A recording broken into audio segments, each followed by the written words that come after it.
What's going on, guys? Ben, Anna here, and Louie. Dave's over there. But today we want to take the time and explain our dog stories. He keeps saying me. Come on, Louie.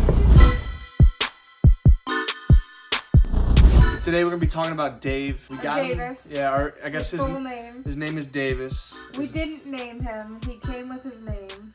Yeah, so way back in 2017, I was still living at my dad's house. We had a dog named Checkers, and I was like, you know, I want my own dog. I want a bigger dog.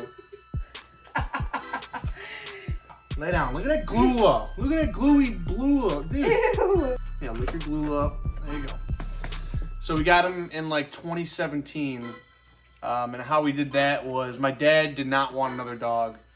I was very adamant about getting another dog, so I took our dog Checkers, our dog at the time, and me and Anna got in a car and drove all the way to Flint and went to the Humane Society in Flint. The Genesee County Animal. Yeah, Genesee County Animal Shelter in Flint. We originally were going to look at a dog named King, and he was. There he is. Yeah. We originally was going to get a dog named King. And when he met Chex was not a fan. He was a little schnauzer. They didn't seem like they were okay together, but Chex was not a fan of how big he was and everything. And we went through about 5 or 6 dogs, and then we met Davis. And they brought Davis out, and he was so skinny. He was skin and bones. He had heartworms. He was the dog that was at the shelter for the longest amount of time. Yeah, he was there for. He got turned in when he was like a month old, like puppy, little ball. So yeah, when we first got him, we brought him home. Him and Chex hit it off right away. Davis is very submissive, so he didn't care. He just wanted to stay out of the way and off the tile because he hated tile and wood floor. He still does. Stop. The audio is gonna be just you. Gosh. But yeah, when we first got him, we brought him home, took him to the vet, found out he had heartworms. So we had to go through that whole thing. And that was like, what, 9 months or 8 months? It was almost a year, and it was like $3,000. Yeah, it was a lot. It was a lot to keep him. It felt bad because we got him, and he finally had like a yard to play in, and you're not allowed to run around, not allowed to get all hyped up. So I was a little sad. But eventually he beat that. And before I moved out of my dad's house, Checkers had passed away. And Dave was all lonely and sad. But then I moved out. Me and Anna moved out together. We got an apartment. So there wasn't any like designated area for him to go out.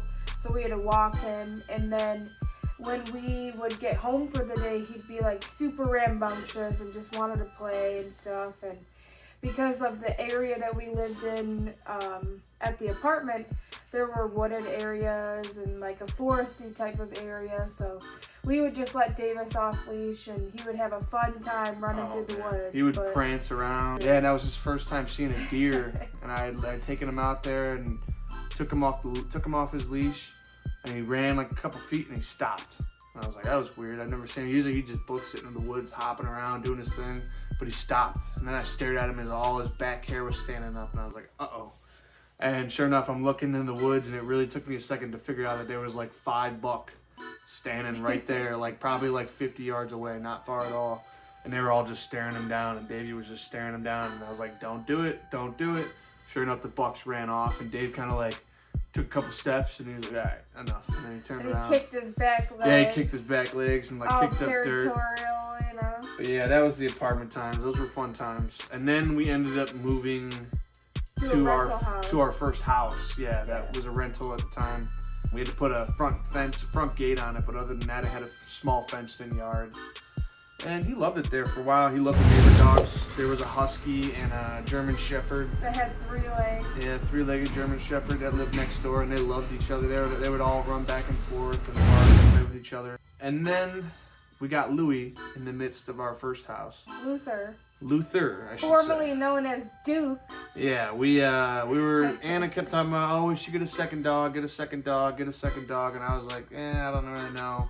And then I wasn't sure about it, and then Ben's like, oh, I've been looking for a second dog. So I was like, someone's coming over today, and they're bringing a dog, and they're gonna see if him and Davey like each other. And they brought him over, and they hit it off, and that was great. And Yeah, they love each other to this day. Knock on wood. Yeah, I'll catch them. Yeah, I'll catch them cuddling with each other. They play with each other.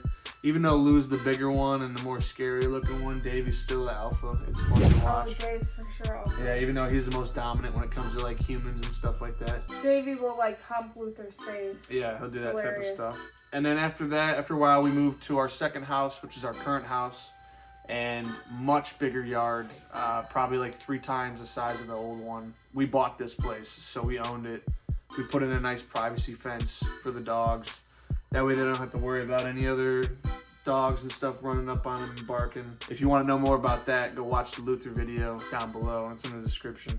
And then, yeah, once we got to this house, they had freedom. They were running around. And what happened today? Ran around too much and tore his ACL.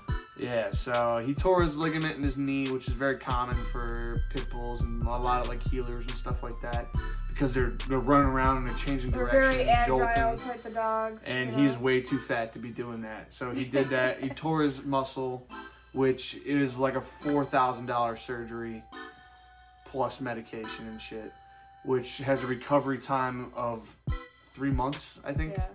Once he gets the surgery, he's all drugged up for a couple weeks and he can't really walk, and gotta get him back to walking, and he's gotta wear like a big sleeve on his leg and stuff. And that went through 3 months, and we were sleeping on the floor back here because he can't go upstairs and anything like that. Put a ramp in on the deck. It was a whole thing. So yeah, he got his first TPLO surgery. And then they told us that it was a 80% chance that he's gonna tear the other one, because they're putting so much weight on overcompensating. Yeah, they're overcompensating for the one that had surgery. And sure enough, Murphy's Law. Within a year. Within 6 or 7 months, he starts limping with his other leg. And sure enough, we take him back. And they're like, yep, he tore his other one. And this one's worse. And this one was much worse. And we were like, well, we don't really have another $4,000 or $5,000 to cough up right now. I'm like, what happens if we don't? Like, if he, like, she's like, he's just going to be limping and in pain. And I was like, all right, well, I don't want that. So we just kind of waited as long as we could so we could save up some money for that. And eventually we saved up the money, went and took him for the surgery, and they told us it was literally hanging on by like a hair, like a thread. So they went in there, fixed the boy up again, and probably like 2 months ago, he's been able to start running around. He's back to full health again. So we call him our Robo Dog, because now he's got 2 metal plates in each of his legs. And there's no way you can break him again, so that's kind of good, I guess. Yeah, $10,000 later, but, you know, we'd do anything for these dogs. So our rescue dog that cost us, I think $100 or $80, ended up costing us about 11 grand. Probably actually more. No. 15 because of the heartworm. Yeah, 15. So, yeah. Just regular routine stuff. So he's our most expensive dog just by choice, I guess. But yeah, this is our boy Davis. I know he's sleeping right now. But, he's very active. Yeah. Yeah. No, he's super playful. And he loves playing with small dogs, too. That's his favorite. Yeah. He loves small dogs. He's scared to step on them. He doesn't want to, he knows they're small and he doesn't want to hurt them. So he like, when he plays with them, he just like kind of steps on them. Like this. Yeah, and he'll just try to like not step on them, and it's hilarious. Yeah, guys, that's Davis's story. If you enjoyed it, make sure you hit that like and subscribe button. I'm sure you'd love it. If you want to see more videos of Davis or Luther, let us know in the comments, and we'll see you next time.